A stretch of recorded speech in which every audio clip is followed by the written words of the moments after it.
Hello guys, मैं राजीव कुमार स्वामी और आप देख रहे हैं geography YouTube channel Rajeev sir geography वाले।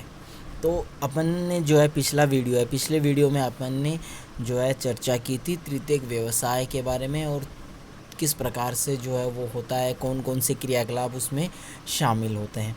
अब यहाँ अपन चर्चा करेंगे कुछ चयनित उदाहरणों पर, ठीक है, जो तृतीयक व्यवसाय से ही रिलेटेड हैं और ये तृतीयक व्यवसाय के अंतर्गत भी आते हैं। तो इनके बारे में चर्चा करेंगे। वीडियो को बिना स्किप किए बगैर लगातार देखते रहिए।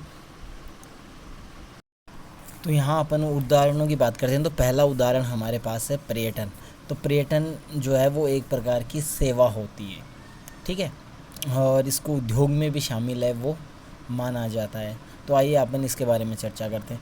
तो देखिए, सबसे पहले अगर अपन बात करें तो पर्यटन एक यात्रा है जो व्यापार की बजाय आमोद प्रमोद के उद्देश्य के लिए की जाती है। तो पर्यटन जो है वो एक प्रकार की क्या होती है, यात्रा होती है, ठीक है। और ये जो है वो व्यापार के बजाय, यानी ये जो है आमोद प्रमोद के लिए के उद्देश्य की पूर्ति के लिए की जाती है, मनोरंजन के लिए की जाती है। नॉर्मली आप कह सकते हो कि मनोरंजन के लिए पर्यटन है वो किया जाता है। कुल पंजीकृत रोजगारों तथा कुल राजस्व सकल घरेलू उत्पादन का 40% की दृष्टि से यह विश्व का अकेला सबसे बड़ा यानी 25 करोड़ तृतीय क्रियाकलाप बन गया है। तो अगर अपन बात करें जो पंजीकृत रोजगार हैं, यानी ऐसे रोजगार जिनका पंजीकरण हो चुका है यानी रजिस्ट्रेशन हो चुका है, तो रजिस्ट्रेशन जो रोज़गार हैं उन रोज़गारों का कुल जो राजस्व है, जो टोटल जो राजस्व है ना, सकल घरेलू उत्पादन यानी जीडीपी, तो जीडीपी का 40% की दृष्टि से यह विश्व का सबसे बड़ा, यानी इसमें 25 करोड़ जो है जो सेवाएं हैं वो दी जाती हैं या जो कर्मचारी हैं वो उपलब्ध हैं। और ये आज जो है क्या है, सबसे बड़ा जो है तृतीय क्रियाकलाप बन गया है। इसके अतिरिक्त पर्यटकों के आवास, भोजन, परिवहन, मनोरंजन तथा विशेष दुकानों जैसी सेवाएं उपलब्ध करवाने के लिए अनेक स्थानीय व्यक्तियों की नियुक्ति जो है की जाती है। तो इसके अलावा देखिए, पर्यटन जो होता है, पर्यटन के लिए आवास, यानी जो घूमने जाएगा वो कहीं ना कहीं तो रहेगा, तो उसके लिए आवास करवान जो है वो बुक करवाते हैं। इसके अलावा भोजन, अब भाई कहीं भी आदमी जाएगा रहेगा तो वहाँ पर जो है भोजन वगैरह ज़रूर करेगा। तो भोजन यानी रेस्टोरेंट या होटल्स वगैरह, ठीक है। अब पर्यटन के लिए आप एक स्थान से दूसरे स्थान घूमने जाओगे तो इसके लिए भी आपको परिवहन की आवश्यकता पड़ेगी। तो परिवहन के जो भी साधन है वो यहाँ पर जो है उपलब्ध करवाए जाते हैं। और भी मनोरंजन से संबंधित चीज़ें जो हैं वो रहेंगी, जैसे मतलब जो आपने देखा होगा कि पार्क वगैरह में जो मतलब झूले लगे हुए होते हैं, ठीक है, और स्लाइड है, ठीक है, वाटर स्लाइड है। इसके अलावा आपका जो है और भी कई ऐसे जो है मनोरंजनात्मक खेल, झूले वगैरह जो है वो इसमें शामिल होते हैं। तथा विशेष दुकानें क्या होती हैं कि जिस पर्यटन क्षेत्र में आप रहते हैं तो वहाँ की जो फेमस चीज़ें होती हैं वो उन दुकानों पर मिलती हैं, ठीक है। तो वो भी जो है पर्यटन का ही एक हिस्सा है। तो इस प्रकार से ये सभी चीज़ें जो हैं, अब वो एक व्यक्ति तो पूरा कर नहीं सकता, तो इसके लिए ये लोग क्या करते हैं कि जो स्थानीय लोग होते हैं ना उनकी नियुक्ति करते हैं, ठीक है। और जो है नियुक्ति की जाती है, जो पर्यटकों को ये विभिन्न प्रकार की जो सुविधाएं हैं वो उपलब्ध करवाते हैं, जैसे आवास, भोजन, परिवहन एक्सेट्रा आदि, ठीक है। तो पर्यटन जो है अवसंरचना उद्योग, फुटकर व्यापार तथा शिल्प उद्योग को पोषित करता है। इसके अलावा जो पर्यटन जो अवसंरचना होती है या पर्यटन जो उद्योग होता है वो क्या करता है, फुटकर व्यापार, ठीक है, तथा शिल्प उद्योग जो होता है सामरिक पोषित, यानी सामरिक दृष्टि से महत्वपूर्ण होता है। क्यों महत्वपूर्ण होता है? देखिए, आज चीज़ें जो है वो बदल रही हैं, ठीक है। आज अपन जो है मशीनों से निर्मित जो सामान है उसका उपयोग करते हैं, लेकिन जो शिल्प उद्योग है, शिल्प उद्योग में क्या होता है, चीज़ें हाथों से बनाई जाती हैं, ठीक है। तो ये जो चीज़ें हाथों से बनाई जाती हैं, आज विश्व मार्केट में इन चीज़ों का जो वैल्यू है वो काफ़ी ज़्यादा है। क्यों? क्योंकि ये चीज़ें कम मिलती हैं, ठीक है। तो इस हिसाब से जिन क्षेत्रों में हम जाएंगे तो वहाँ की जो भी जो निर्मित वस्तुएं होंगी, जैसे मतलब अगर अपन बात करें कि अपन नाथ द्वारा जाते हैं तो वहाँ पर मूर्तियाँ जो है आपको मिल जाएंगी, और कहीं और भी काफ़ी स्थान हैं ऐसे भारत में, ठीक है। तो वहाँ पर जो है अलग अलग चीज़ें जो हैं वो विशेष प्रकार से मिलती हैं, उन क्षेत्र की विशेषताएं उनमें झलकती हैं, ठीक है। तो वो चीज़ें आपकी यहाँ रहेंगी, ठीक है। तो वो इसमें हो जाएगा। तो ये क्या करती हैं, वहाँ से लोग खरीदते हैं तो उनको क्या है, पोषित होते हैं। पोषित का मतलब क्या होता है कि भाई सीधी सी बात है, वहाँ से लोग खरीदेंगे तो जो बना रहे हैं उनको पैसे आएंगे, और पैसे आएंगे तो उनकी आर्थिक स्थिति बढ़िया होगी, ठीक है, और वो और आगे काम है। कुछ प्रदेशों में जो पर्यटन है वो ऋतुनिष्ठ होता है, क्योंकि अवकाश की अवधि अनुकूल मौसम दशाओं पर निर्भर करती है, किंतु कई प्रदेश जो है वर्ष पर्यंत पर्यटकों को आकर्षित करते हैं। तो पर्यटन की अगर अपन बात करें तो कई स्थान जो है वो ऐसे होते हैं जहाँ पर क्या होता है कि जो मौसमी दशाएं हैं ना वो निर्भर करती है। यानी देखो, पर्यटन दो प्रकार का होता है, एक तो होता है वर्ष पर्यंत, एक होता है ऋतुवत। तो ऋतुवत का मतलब क्या होता है कि जैसे मान लो कई ऐसे जो हैं पर्यटन स्थल है जो एक ऋतु विशेष में ही किए जाते हैं। जैसे मान लो एग्जांपल के लिए हमारे भारत की बात करें तो हमारे भारत में जो पर्यटन है, जैसे कश्मीर की बात करें तो कश्मीर में जो पर्यटन है वो ऋतुवत है, ठीक है भाई। कश्मीर मान ले, हिमाचल मान लो, उत्तराखंड मान लो, तो ये जो क्षेत्र हैं जैसे शिमला है, नैनीताल है, ठीक है, श्रीनगर है, लेह है, ठीक है। तो ये जो हैं केदारनाथ है, बद्रीनाथ है, तो ये सब क्या हैं, ऋतुवत हैं। क्यों? क्योंकि यहाँ पर क्या होता है कि शीत ऋतु में यहाँ की जो परिस्थितियाँ हैं वो बदल जाती हैं, ठीक है। तो बर्फ़बारी वगैरह होती है, तो इस वजह से वहाँ पर पर्यटन नहीं होता, ठीक है। तो वहाँ पर ऋतु यानी ग्रीष्म ऋतु में ही होगा जब बर्फ़ पिघलेगी, ठीक है। तो वह ऐसा हो सकता है। दूसरा उदाहरण अपन वर्ष पर्यंत की लें तो जैसे आप कन्याकुमारी ले सकते हो।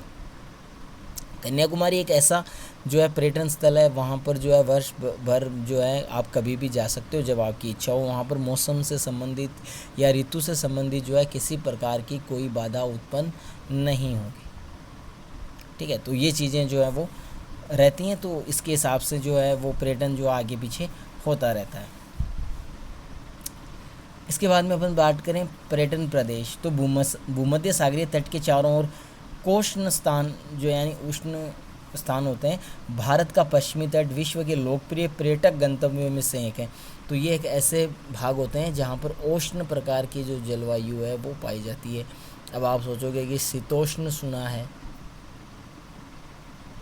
शीतोष्ण होता है, उष्ण होता है, ठीक है, शीत होता है, लेकिन ये कोष्ण क्या होता है? तो कोष्ण में क्या होता है कि यहाँ पर जो है आप जो जलवायु यहाँ पाई जाएगी वो जलवायु कैसी होगी भाई, ये मिला जुला रूप होगा उष्ण कटिबंधीय जलवायु का और शीतोष्ण कटिबंधीय जलवायु का जो है मिला जुला रूप यहाँ पर पाया जाता है। यानी यहाँ की जलवायु है वो कैसी होती है, सुखद होती है, ठीक है, घूमने की दृष्टि से।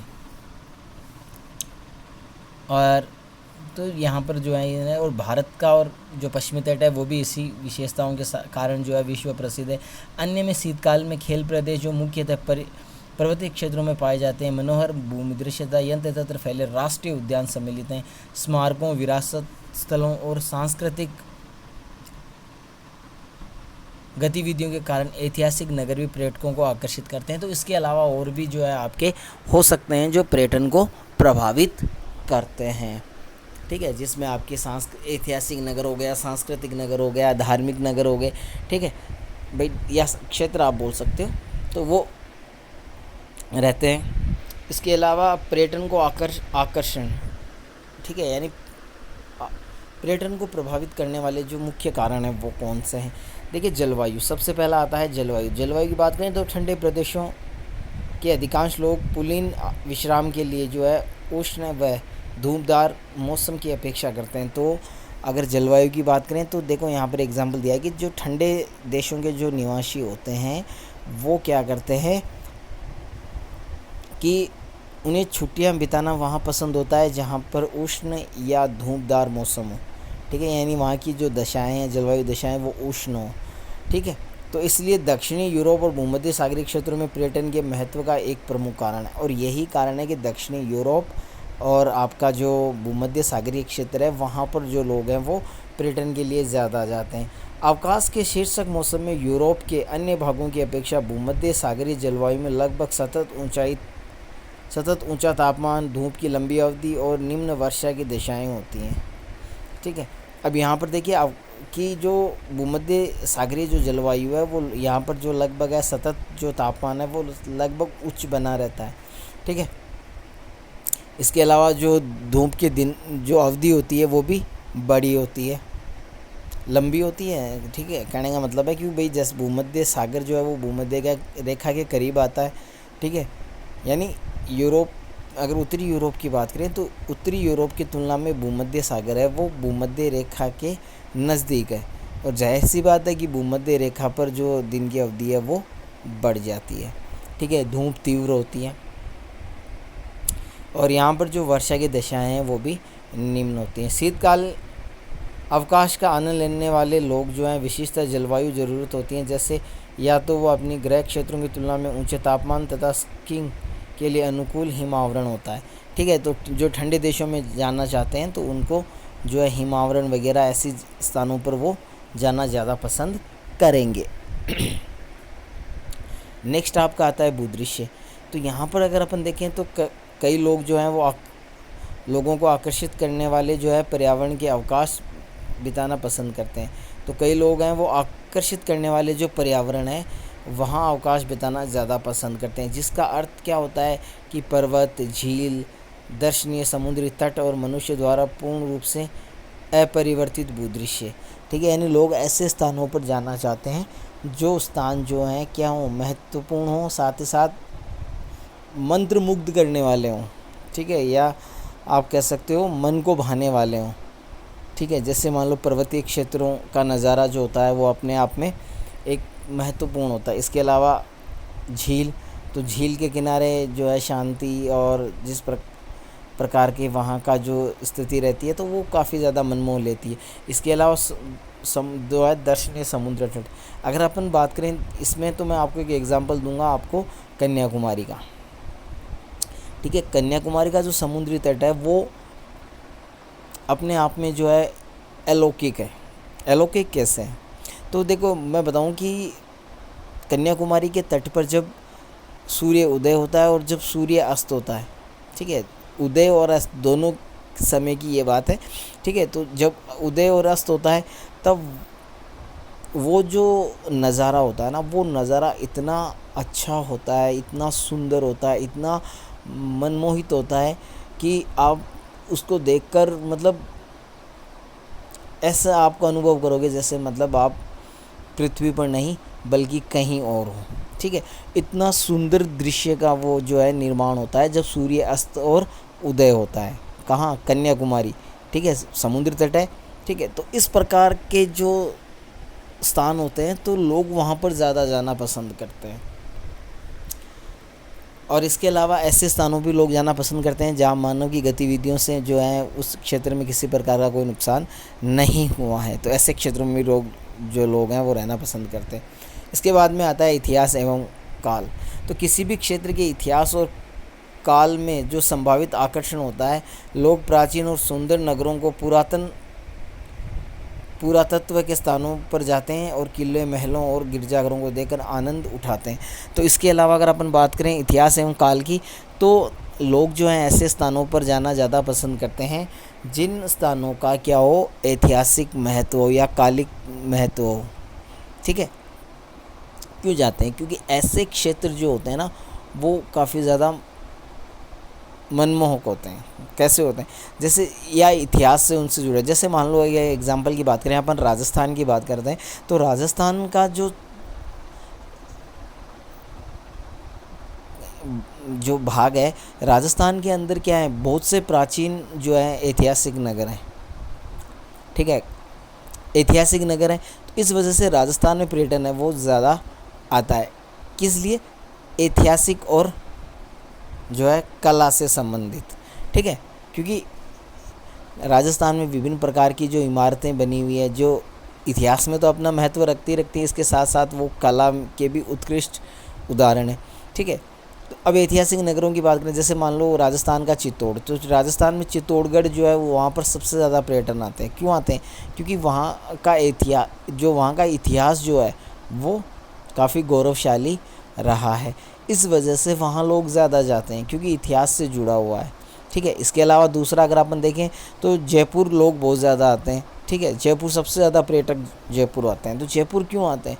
तो जयपुर आने के पीछे का कारण है कला, क्योंकि जयपुर के अंदर बहुत से ऐसी जो हैं इमारतें हैं जो अपने आप में जो कला है उसका एक अनूठा उदाहरण है। ठीक है, तो ऐसी इमारतों को देखने के लिए लोग जो हैं वो आते हैं। ठीक है, तो इस प्रकार से जो है इतिहास और कला जो है वो भी महत्वपूर्ण रहती है। इसके अलावा सांस्कृतिक और अर्थव्यवस्था, मानव जाति और स्थानीय रीतियों को पसंद करने वालों को पर्यटन लुभाता है। तो अगर अपन बात करें कोई जो मानव जाति और स्थानीय जो रीतियाँ होती हैं वो काफ़ी लोगों को पसंद होती हैं, और ऐसे जो लोग होते हैं ना उनको पर्यटन जो है वो लुभाता है। यदि कोई प्रदेश पर्यटकों की ज़रूरतों को सस्ते दाम में पूरा करता है तो वह अत्यंत लोकप्रिय हो जाता है। ठीक है, दूसरा कारण क्या है इसका? अर्थव्यवस्था से था। तो ऐसे जो प्रदेश जो पर्यटकों को कम पैसों में अच्छी सुविधाएं उपलब्ध करवाते हैं, तो ऐसे पर्यटन स्थल जो होते हैं वो काफ़ी ज़्यादा क्या हो जाते हैं? लोकप्रिय हो जाते हैं। घरों में रुकना एक लाभदायक व्यापार बनकर उभर रहा है, जैसे कि गोवा में हेरिटेज होम्स तथा कर्नाटक में मेडिकेरी और कुर्ग। तो यहाँ पर जो है कुछ उदाहरण आपको दिए हुए हैं। जो घरों में रुकना जो है वो काफ़ी ज़्यादा महत्वपूर्ण व्यवसाय बनता जा रहा है। क्यों बनता जा रहा है? कि भाई जो लोग घूमने जाएंगे तो वो कहीं ना कहीं तो रुकेंगे।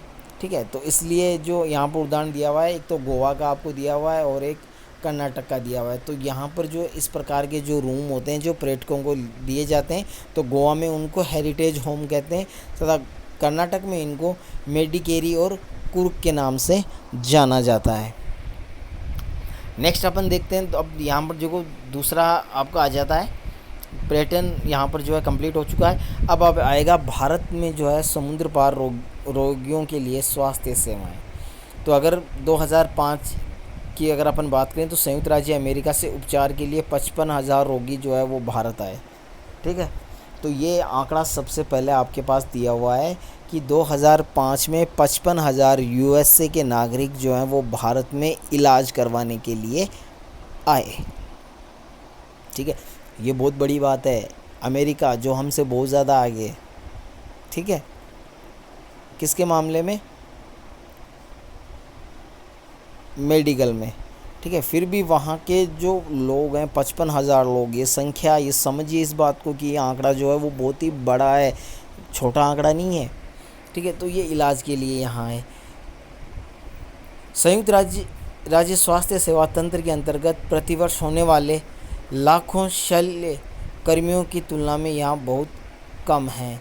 तो यहाँ अगर अपन बात करें तो संयुक्त राज्य जो अमेरिका है उसका जो सेवा तंत्र है, स्वास्थ्य सेवा तंत्र है, उसके अंतर्गत प्रतिवर्ष जो होने वाले जो लाख शल्य कर्मी यानी डॉक्टर्स की तुलना में यहाँ जो संख्या है वो बहुत कम है। भारत विश्व में चिकित्सक पर्यटन में अग्रणी देश बनकर उभर रहा है। ठीक है, महानगरों में अवस्थित विश्व स्तरीय अस्पताल संपूर्ण विश्व के रोगी का उपचार करते हैं। भारत, थाईलैंड, सिंगापुर, मलेशिया जैसे विकासशील देश चिकित्सक पर्यटन से अनेक लाभ प्राप्त होते हैं। चिकित्सक पर्यटन के अतिरिक्त चिकित्सा परीक्षणों और आंकड़ों के निर्वाचन के बाह्य स्रोतन के प्रति झुकाव जो है वो पाया जाता है।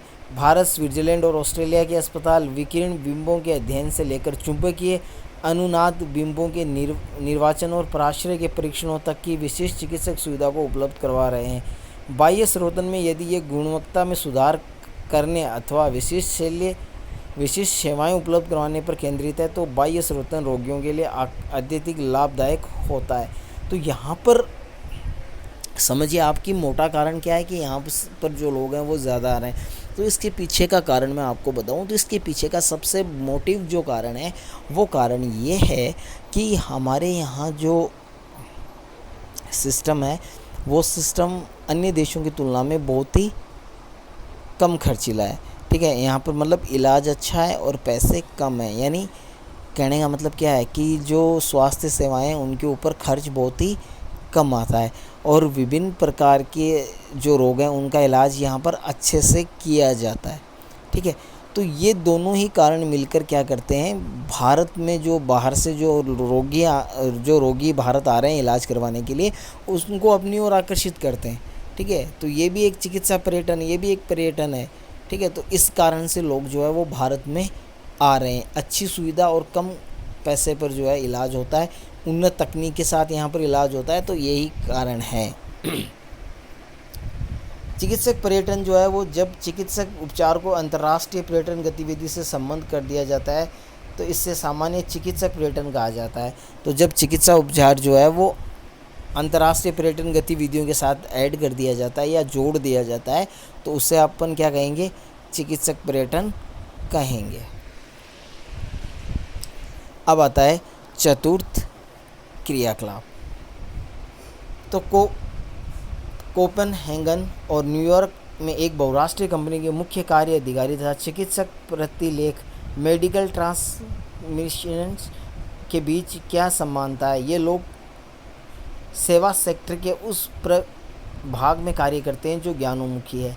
ठीक है, तो यहाँ पर देखो एक उदाहरण दिया हुआ है कि कोपेनहेगन और एक न्यूयॉर्क है। तो यहाँ पर एक बहुराष्ट्रीय कंपनी है, उसका मुख्य कार्यकारी अधिकारी तथा चिकित्सक प्रतिलेख के बीच क्या समानता है। ठीक है, तो इन दोनों के बीच में क्या समानता है, ये सभी सेवाएं जो हैं वो सेवा सेक्टर के उस भाग में कार्य करते हैं जो ज्ञानोन्मुखी है। तो कहने का मतलब है ये भी एक सेवा सेक्टर हो गया आपका। लेकिन यहाँ जो ये जो सेवा सेक्टर है, ये सेवा सेक्टर है वो काफ़ी महत्वपूर्ण हो जाता है। क्यों महत्वपूर्ण हो जाता है, समझिए बात को। वो इसलिए महत्वपूर्ण हो जाता है क्योंकि तृतीय क्रियाकलाप में क्या था, सेवाएं थी, उसमें ज्ञान इतना ज़्यादा प्रभावशाली नहीं था। लेकिन यहाँ पर ज्ञान जो है वो महत्वपूर्ण हो जाता है और इसी कारण ये जो भाग यानी चतुर्थ क्रियाकलाप है वो आपका पूरा का पूरा किस पर डिपेंड हो जाएगा, ज्ञानोन्मुखी पर हो जाएगा। यानी ज्ञान की वजह से ये जो है वो होता है। ठीक है, क्योंकि तृतीयक व्यवसाय में अपन ने पढ़ा था नाई, बार्बर है ना, प्लम्बर वगैरह, तो उनके लिए एजुकेशन की आवश्यकता नहीं है, ज़रूरी नहीं है कि वो पढ़े लिखे ही हों। लेकिन चतुर्थ व्यवसाय में ऐसा नहीं है, यहाँ पर पढ़ा लिखा होना चाहिए। ठीक है, नेक्स्ट अपन देखिए, इस सेक्टर को चतुर्थ और पंचम क्रियाकलापों में विभक्त किया जा सकता है। तो ये जो सेक्टर है इसको दो भागों में बांटा है, चतुर्थ और पंचम में। और मैंने आपको पहले भी बता दिया है कि तृतीयक व्यवसाय का अपग्रेड रूप ही चतुर्थ और पंचम व्यवसाय हैं। ठीक है, क्रियाकलापों में कुछ जो क्रियाकलाप है उनमें से कुछ जो है निम्नलिखित हैं। सूचना का संग्रह, तो चतुर्थ क्रियाकलाप में क्या आता है वो आप देखिए। तो पहला आपका आएगा सूचनाओं का संग्रह, उत्पादन और प्रकीर्णन अथवा सूचना का उत्पादन, इसके अंतर्गत आपका आता है। चतुर्थ क्रियाकलाप अनुसंधान और विकास पर केंद्रित होते हैं। तो ये चतुर्थ क्रियाकलाप है, मोस्टली आपको ध्यान में रखना है कि ये अनुसंधान के ऊपर और विकास पर केंद्रित होते हैं, यानी विकास और अनुसंधान इनका प्रमुख विषय होता है। ये आपको याद रखना है और यही अलग करता है तृतीयक व्यवसाय से चतुर्थ व्यवसाय को। और विशिष्ट ज्ञान, प्रौद्योगिकी, कुशलता और प्रशासनिक सामर्थ्य से संबंध सेवाओं के उन्नत नमूने के रूप में देखा जाता है। तो इसके अंदर और अगर अपन अगर बात करें कि इसको और कैसे समझें तो आप इसको समझ सकते हो। इसमें विशिष्टीकृत ज्ञान, यानी ज्ञान जो है वो कैसा होना चाहिए, विशेषीकृत होना चाहिए, यानी विशेषताओं से युक्त होना चाहिए। ठीक है, जैसे एग्जाम्पल के लिए, जैसे मतलब आप कोई भी काम कर रहे हो, ठीक है, उस काम में कितनी जानकारी है आपको। ठीक है, लेकिन अगर वो तृतीय व्यवसाय में हो जो है आप उस काम को कर सकते हो। ठीक है, लेकिन अगर उसी काम को आप चतुर्थ व्यवसाय में करना चाहते हो तो आपके पास उस काम के प्रति जो है विशेष ज्ञान होना चाहिए। अगर विशेष ज्ञान नहीं है तो वो चतुर्थ व्यवसाय में नहीं आएगा। जैसे एग्जांपल मैं आपको देता हूँ, जैसे कोई रेफ्रिजरेटर ठीक करने वाला मैकेनिक, ठीक है, यानी फ्रिज को ठीक करने वाला मैकेनिक जो है वो किस में आएगा, तृतीयक व्यवसाय में आएगा। हाँ, उसके पास ज्ञान है और उस ज्ञान से वो क्या करता है, फ्रिज को सही कर सकता है। ठीक है, लेकिन अगर बात फ्रिज बनाने की आए तो जो व्यक्ति फ्रिज ठीक कर सकता है वो नया फ्रिज नहीं बना सकता। क्यों नहीं बना सकता? उसके पास जो ज्ञान है वो फ्रिज को ठीक करने तक का ही है, जबकि फ्रिज बनाने के लिए विशेष ज्ञान की आवश्यकता पड़ती है, जो ज्ञान उस व्यक्ति के पास नहीं है। और यही कारण है, क्या हो गया, कि चतुर्थ व्यवसाय में विशेष ज्ञान की आवश्यकता है वो होती है। उसके बाद में प्रौद्योगिकी कुशलता। चतुर्थ व्यवसाय में जो देखो, प्रौद्योगिकी जो है वो आपकी तृतीयक व्यवसाय में भी यूज होती है और चतुर्थ में भी होती है और पंचम में भी होती है, तीनों में होती है।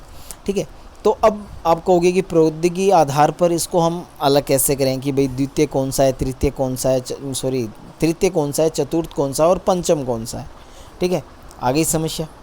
तो इसमें क्या होगा कि प्रौद्योगिकी है ना, उसकी कुशलता की आवश्यकता होती है, कुशलता चाहिए उसमें।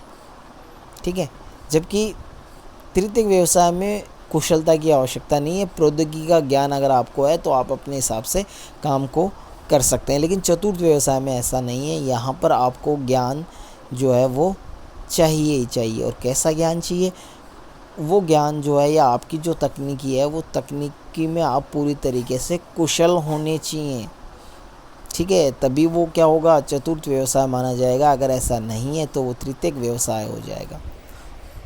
इसके अलावा प्रशासनिक सामर्थ्य। अब देखिए, प्रबंधन की अगर अपन बात करें, ठीक है, तो भाई प्रशासनिक है वो प्रबंधन से रिलेटेड है। तो प्रबंधन की बात करें तो प्रबंधन तृतीयक व्यवसाय में भी होता है और चतुर्थ व्यवसाय में भी होता है। लेकिन वहाँ जो है प्रबंधन है वो क्या होता है, छोटे स्तर पे होता है, जबकि यहाँ पर क्या होता है, बड़े स्तर पे होता है। बड़े स्तर पर जो प्रबंधन है, या आप इसको ऐसा मान सकते हो जैसे उसमें जो है जो संस्थाएं होती हैं या उद्योग जो होते हैं उन सब का प्रबंधन आ गया। ठीक है, और मतलब जैसे भी मान लो कि 10 स्कूल हैं, ठीक है, या 100 स्कूल में मान लो, 10 मान लो, 100 मान लो, 1000 मान लो, कितने भी मान लेते हैं, तो उन सब का अपना अपना जो है प्रशासनिक क्षेत्र है। यानी हर स्कूल जो है वो अपने अकॉर्डिंग जो है वो कार्य करती हैं।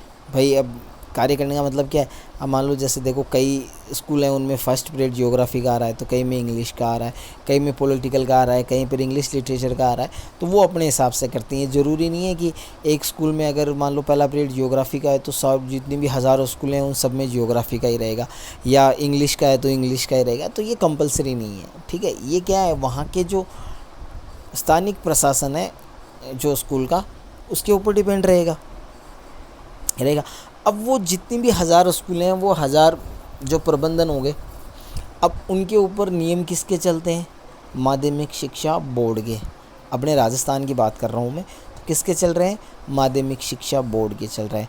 अब माध्यमिक शिक्षा बोर्ड जो है वो अपनी प्रशासनिक इकाई द्वारा नियम बनाता है, और वो नियम जो जितने भी स्कूल मैनेजमेंट है उन सबको क्या करना पड़ता है, फॉलो करना पड़ता है। अब बताओ उच्च स्तरीय कौन सा हुआ, माध्यमिक शिक्षा बोर्ड का मैनेजमेंट। ठीक है, इसी प्रकार आप जो है इसको जो है जिला कलेक्टर के अनुसार भी इसको आप समझ सकते हो। भाई जिला कलेक्टर होता है वो सर्वोच्च प्रशासनिक अधिकारी होता है किसी जिले का। ठीक है, अब उस ज़िले में जितने भी जो गवर्नमेंट कर्मचारी हैं, ठीक है, जितने भी अधिकारी हैं, वो सारे के सारे किसके अधीन काम करेंगे, जिला कलेक्टर के अधीन काम करेंगे।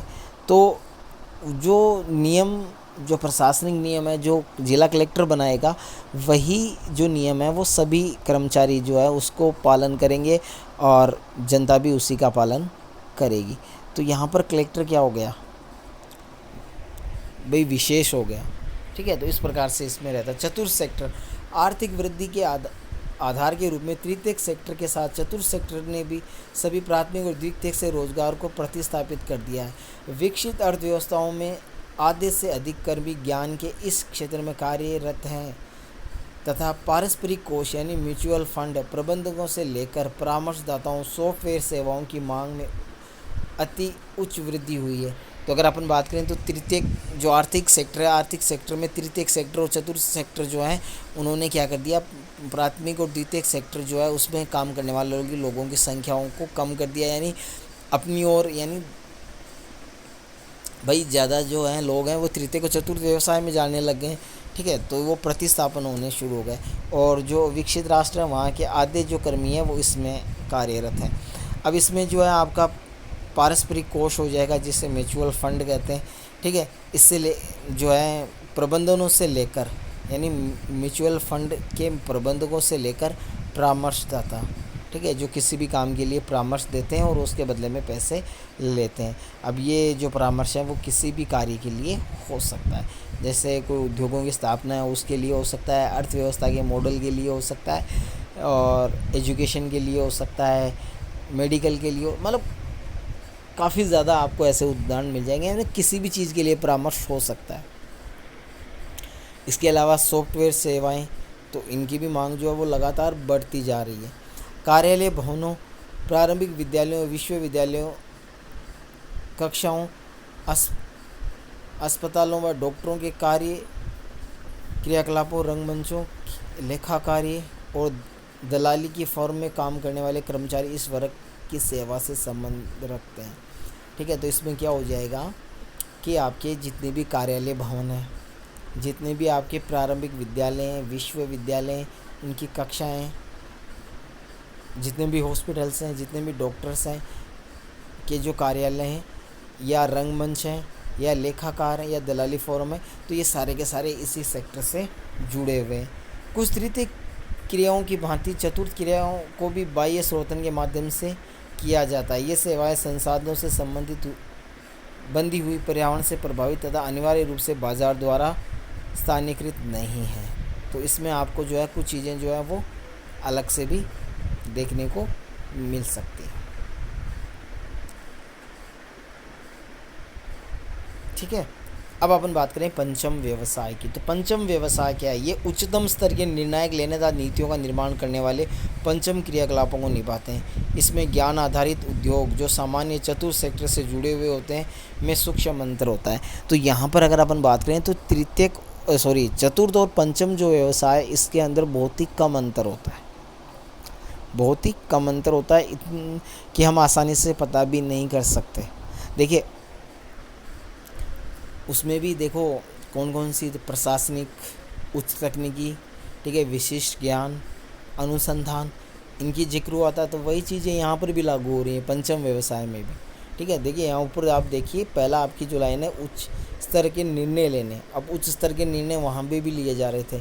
ठीक है, नीतियों का निर्माण करना, तो प्रशासनिक सामर्थ्य वाली बात जो है वो आई थी। तो ये जो है काफ़ी एक दूसरे से संबंधित हैं और इनको अलग करना जो है इतना आसान नहीं है। पंचम क्रियाकलाप वे सेवाएं हैं जो नवीन एवं वर्तमान विचारों की रचना, उनके पुनर्गठन और व्याख्या, आंकड़ों की व्याख्या, प्रयोग तथा नई प्रौद्योगिकी के मूल्यांकन पर केंद्रित होते हैं। तो पंचम व्यवसाय क्या है? इसमें नवीन और वर्तमान जो विचार हैं उनकी रचना होती है, यानी नए नए थॉट्स किसी भी चीज़ के, किसी भी सेक्टर के लिए। ठीक है, अब यहाँ पर एक सेक्टर नहीं है कि भाई नवीन विचार या कोई कहानी होगी। ठीक है, कहानी से यहाँ मतलब नहीं है, यहाँ तात्पर्य है किसी भी सेक्टर में नवीन विचार जो है वो। इसके अलावा पुनर्गठन, तो किसी चीज़ का पुनर्गठन है उसके बारे में और उसकी व्याख्या। भाई अगर मान लो जैसे किसी भी चीज़ के लिए, किसी भी संस्था के लिए हो सकता है, किसी राज्य के लिए हो सकता है, किसी ज़िले के लिए हो सकता है, या किसी संस्था के लिए हो सकता है। ठीक है, तो उनका पुनर्गठन, पुनर्गठन क्यों हुआ उसकी व्याख्या भी देनी है। इसके अलावा आंकड़े जो होते हैं, उन आंकड़ों को प्राप्त करना और उनकी व्याख्या करना। ठीक है, ये आंकड़ों वाला जो चैप्टर है वो अपन जो है आपकी जो प्रायोगिक भूगोल जो है आपके 12th क्लास की, उसके अंदर आंकड़े और उनके बारे में दिया हुआ है। तो अपन वहाँ अच्छे से चर्चा करेंगे कि आंकड़े क्या होते हैं, किस प्रकार से प्राप्त होते हैं और किस प्रकार से इनकी व्याख्या की जाती है। ठीक है, इसके अलावा प्रयोग यानी अनुसंधान, नई प्रौद्योगिकी का मूल्यांकन करना। भाई अब कोई भी मान लो जैसे टेक्नोलॉजी आती है तो वो टेक्नोलॉजी मानव के लिए अच्छी है या नहीं। ठीक है, पर्यावरण पर उसका कोई नकारात्मक प्रभाव है कि नहीं। ठीक है, किस प्रकार से उस टेक्नोलॉजी को जो है क्या है प्रभावी बनाया जा सकता है, जो उसमें कमियां हैं उस कमियों को कैसे दूर किया जा सकता है, लाभ की स्थिति है उसको कैसे बढ़ाया जा सकता है। तो इन सब का भी जो है क्या करना पड़ता है, जानकारी रखनी पड़ती है, जानकारी लेनी पड़ती है, मूल्यांकन करना पड़ता है। ऐसे ही नहीं है कि कोई भी जो प्रौद्योगिकी या टेक्नोलॉजी है उसको लॉन्च किया और डायरेक्ट मार्केट में उतार दिया, ऐसा संभव नहीं है।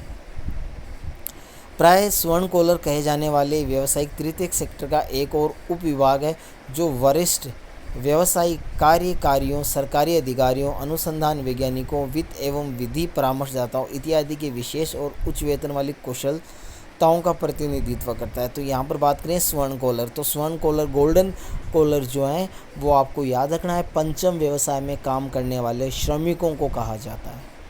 मोस्ट है, एग्ज़ाम में पूछे जाते हैं। आगे मैं बताऊंगा आपको सभी जो सेक्टर में जो है श्रमिकों को क्या क्या कहा जाता है, लेकिन यहाँ पर आपका पंचम व्यवसाय है तो इसको आपको याद रखना है, गोल्डन कॉलर, ठीक है। और ये तृतीयक व्यवसाय जो है उसी का ही एक उपविभाग है, जो मैं आपको पहले से बोलता जा रहा हूँ कि तृतीयक और चतुर्थ और पंचम व्यवसाय हैं वो तृतीयक व्यवसाय के ही अपग्रेड रूप है। तो ये उसका एक विभाग जिसमें वरिष्ठ व्यावसायिक होते हैं, ठीक है। इसके अलावा सरकारी अधिकारी इसके अंदर होते हैं। इसके अलावा जितने भी अनुसंधान वैज्ञानिक हैं, ठीक है, यानी प्रयोग करने वाले वैज्ञानिक इसके अंतर्गत आएंगे। वित्त एवं विधि परामर्शदाता, जो वित्त और विधि से संबंधित परामर्श देते हैं, ठीक है, भारत सरकार को या राज्य सरकार को, ठीक है, उस प्रकार के। ऐसे नहीं है कि अपन किसी के पास गए और उससे जाकर परामर्श ले लिया और आप कहेंगे हो ये पंचम व्यवसाय में काम करता है, तो ऐसा नहीं है, ठीक है। क्योंकि यहाँ पर क्वालिटी है वो बहुत ज़्यादा बढ़ जाती है, बहुत ही ज़्यादा बढ़ जाती है। और ऐसे में ये क्या है, अगर किसी देश या किसी राज्य के लिए अपने परामर्श देते हैं तो वो परामर्श काफ़ी जो है शोध के बाद देते हैं। ऐसे नहीं है कि मतलब कोई भी आदेश दे दिया और उसको सरकार ने कानून बनाकर पेश कर दिया, ठीक है, ऐसा नहीं है। तो ये विधि और वित्त से रिलेटेड सलाहकार जो होते हैं, ये जो अगर वित्त से रिलेटेड होंगे वो भारत के महान अर्थशास्त्री होंगे, यानी भारत के जो टॉपेस्ट अर्थशास्त्री हैं वो भारत सरकार को परामर्श देते हैं वित्त से संबंधित, यानी अर्थ से संबंधित। इसके अलावा विधि की बात करें तो कानून, तो भारत के जो बहुत बड़े कानूनी सलाहकार हैं, ठीक है, जो कानून के बारे में काफ़ी जानकारियाँ रखते हैं, ठीक है, तो ऐसे लोग वो भारत सरकार को विधि से संबंधित यानी कानून से संबंधित परामर्श देते हैं, ठीक है। और ये जो है विशेष होते हैं और इनका जो वेतन होता है वो काफ़ी ज़्यादा होता है और ये कुशलता जो होते हैं उसका प्रतिनिधित्व करते हैं, यानी ये परिपूर्ण होते हैं, अपन ये कह सकते हैं अपने काम में लगभग परिपूर्ण होते हैं और एक कुशलता का जो है वो प्रतिनिधित्व करते हैं, यानी कुशल हैं अपने काम में। उन्नत अर्थव्यवस्था की संरचना में इनका महत्व उनकी संख्या से कहीं अधिक होता है। तो उन्नत जो अर्थव्यवस्था है उनकी संरचना में इनका महत्व जो होता है उनकी संख्या से काफ़ी ज़्यादा अधिक होता है, क्योंकि इस सेक्टर में बहुत ही कम लोग काम करते हैं, लेकिन जो लोग काम करते हैं उनका महत्व बहुत ही ज़्यादा है। यानी संख्या यहाँ मायने नहीं रखती है इनकी कि इनकी कितनी संख्या है, इनके द्वारा किए जाने वाला काम है वो काम ज़्यादा महत्वपूर्ण होता है, ठीक है, काम को ज़्यादा महत्व दिया जाता है। तो ये चीज़ें इसके अंदर आपकी रहती हैं। इसके अलावा बाह्य स्रोतन के परिणाम भारत, चीन, यूरोप, पूर्वी यूरोप, इजराइल, फिलीपींस और कोस्टेरिका में बड़ी संख्या में जो है कॉल सेंटर खुल रहे हैं। इससे इन देशों में नए काम जो है उत्पन्न हो रहे हैं। बाह्य स्रोतन उन देशों में आ रहा है जहां सस्ता और कुशल श्रमिक उपलब्ध होता है। तो यहाँ अगर बात करें बाह्य स्रोतन का मतलब होता है कहीं और से आकर जो फैक्ट्रीज़ वगैरह लगती हैं या और कोई सेक्टर, सेवा सेक्टर में चीज़ें आती हैं तो वो इसका रहेगा। अब ये बाह्य स्रोतन है वो कहाँ आते हैं, कौन से देशों में आते हैं, तो वो उन देशों में आते हैं जहाँ का श्रमिक जो है वो सस्ता होता है और कुशल होता है। भाई कुशल लोग भी मिल जाएं, कम पैसा देना पड़े, तो ऐसी जगह लोग क्यों नहीं जाना चाहेंगे, या ऐसे लोगों को कौन काम पे नहीं रखना चाहेगा, सभी रखना चाहेंगे। ये उत्प्रवास वाले देश भी हैं, और ये देश जो हैं वो उत्प्रवास वाले भी हैं। बाह्य स्रोतन के द्वारा काम उपलब्ध होने पर इन देशों में प्रवास कम होता है, और अगर बाह्य स्रोतन द्वारा अगर यहाँ पर काम उपलब्ध होगा तो यहाँ से उत्प्रवास जो है वो कम होना शुरू हो जाएगा। कि भाई लोग उत्प्रवास क्यों करते हैं? काम के लिए, और काम यहाँ आसानी से मिलने लग जाए तो लोग बाहर जाना बंद कर देंगे। ये तो सीधी सी बात है जो इससे डायरेक्टली प्रभावित होती है। देखो यहाँ पर यही बात जो है कही गई है कि बाह्य स्रोतन वाले देश अपने यहाँ काम तलाश कर रहे युवकों को प्रतिरोध झेल रहे हैं। बाह्य स्रोतन के बने रहने का मुख्य कारण तुलनात्मक लाभ है। ठीक है, तो बाह्य स्रोतन का जो है वो मुख्य कारण तुलनात्मक लाभ है। पंचम, सेवाओं की नवीन प्रवृत्तियों में ज्ञान प्रक्रम जो है बाह्य स्रोतन और होम शेयरिंग है। जो बाह्य स्रोतन का विकल्प ज्ञान प्रकरण बाह्य स्रोतन उद्योग जो व्यवसाय क्रम और बाह्य स्रोतन यानी BPO से भिन्न है, क्योंकि इसमें कुशल जो कर्मी है वो सम्मिलित होते हैं। तो यहाँ पर अगर अपन बात करें तो पंचम व्यवसाय है, उसकी नवीन प्रवृत्तियाँ जो हैं वो ज्ञान प्रक्रम, ठीक है, यानी KPO और होम शेयरिंग जो है वो उससे रिलेटेड है, और इससे ज़्यादा जो है उनको फ़ायदा भी होता है। ठीक है, और ज्ञान प्रक्रम जो है वो बाह्य उद्योग में व्यवसाय जो है उसके प्रक्रम में बाह्य स्रोतन जो है उससे भिन्न है, क्योंकि इसमें कुशल कार्मिक जो है वो सम्मिलित होते हैं। यानी पहले वाले से दूसरा वाला जो ज्ञान आधारित होता है वो ज़्यादा महत्वपूर्ण होता है। ये सूचना प्रेरित करने के बाह्य स्रोतन है।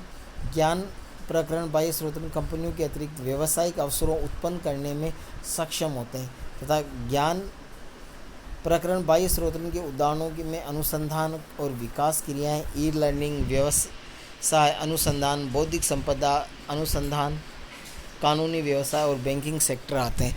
तो यहाँ पर जो है वो चीज़ें बदल जाती हैं। ज्ञान आधारित चीज़ों में जो आपके ई लर्निंग है, व्यवसाय अनुसंधान है, बौद्धिक संपदा है, अनुसंधान है, कानूनी व्यवसाय, बैंक सेक्टर, ये जो आपके इन चीज़ों में आ जाते हैं।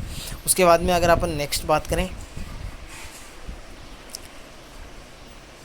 तो बाह्य स्रोतन क्या होता है? बाह्य स्रोतन अथवा ठेका देना दक्षता को सुधार और लागतों को घटाने के लिए किसी बाह्य अभिकरण को काम सौंपा जाता है। तो बाह्य स्रोतन का मेन जो मतलब होता है वो होता है ठेकेदार। जिस प्रकार से अपने यहाँ ठेकेदार काम करते हैं, तो ठेका क्यों दिया जाता है?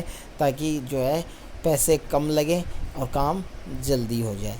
ठीक है, तो इसलिए ठेके दिए जाते हैं। तो इसी प्रकार यहाँ पर होता है, तो इसमें भी जो है दिए जाते हैं। और ठेका देने का मुख्य कारण होता है वो दक्षता में सुधार लाना और लागत को घटाना। ठीक है, ये होता है। इसलिए जो अभिकरण होते हैं उनको काम दे दिया जाता है। जहाँ बाह्य स्रोतन में कार्य समुद्र पार के स्थानों पर स्थानांतरित कर दिया जाता है, तो इसको अपर्तन यानी ऑफ शेयरिंग जो है कहा जाता है। तो अगर बाह्य स्रोतन के जो कार्य हैं उनको अगर समुद्र पार यानी विदेशों में ले जाया जाए तो उनको क्या कहेंगे? ऑफ शेयरिंग कहेंगे, या हिंदी में उनको अपर्तन कहते हैं। तो अपर्तन या ऑफ शेयरिंग क्या होगी कि जो बाह्य स्रोतन है वो अपना काम जो होता है उसको समुद्र पार या दूसरे देशों में ले जाते हैं और वहाँ वो काम करते हैं, तो वो ऑफ शेयरिंग कहलाएगा या अपर्तन कहलाएगा। यद्यपि दोनों अपर्तन और बाह्य स्रोतन का प्रयोग इकट्ठा किया जाता है, तो इसमें क्या होता है कि दोनों ही जो होते हैं ना, अपर्तन और बाह्य स्रोतन, इनका प्रयोग है वो इकट्ठा किया जाता है, यानी एक साथ किया जाता है। इसमें सूचना प्रौद्योगिकी, मानव संसाधन, ग्राहक सहायता, कॉल सेंटर सेवाएं और कई प्रकार के विनिर्माण तथा अभियांत्रिक की भी सम्मिलित की जाती हैं। अब तो इसके अंदर क्या क्या आएंगे? आपकी सूचना प्रौद्योगिकी आ जाएगी, मानव संसाधन आ जाएगा, ग्राहक सहायता आ जाएगी, कॉल सेंटर आ जाएंगे, और भी कई प्रकार के अभियांत्रिक और विनिर्माण जो है वो इसके अंदर सम्मिलित होता है। किसमें? ऑफ शेयरिंग में। आंकड़ों का प्रक्रमण सूचना प्रौद्योगिकी से संबंधित है एवं सेवाएं हैं, जिसे आसानी से एशियाई, पूर्वी यूरोप और अफ्रीकी देशों में क्रियान्वित किया जाता है। तो आंकड़ों का प्रक्रम यानी सूचना प्रौद्योगिकी से संबंधित एक सेवा है। ठीक है, यानी किसी भी चीज़ के आंकड़े लेना, तो ये सूचना जो संबंधित मामला है उससे ही रिलेटेड है, सूचना प्रौद्योगिकी से रिलेटेड है।